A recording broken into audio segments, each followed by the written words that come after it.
Why does change suck? Well, Doug, I think it's our habits of thinking, right? Okay, so if it's our habits of thinking, how do we change them? Well, great question. And that's why we want to invite all y'all to a conversation, actually, a series of brief conversations about change.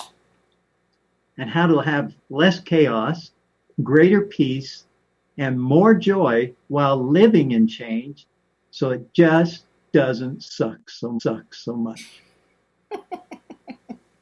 I love your take on that, Doug. It's really refreshing, but it hits home. I like it. Well, I'm Doug Stoddard. I'm a habit finder coach who specializes in authentic communication with ourselves and with others. And my name's Kat Nesbitt. I'm a conversational intelligence coach, and I specialize in the evolution of personal change within the frameworks of the whirlwind of business. So we look forward to seeing you soon.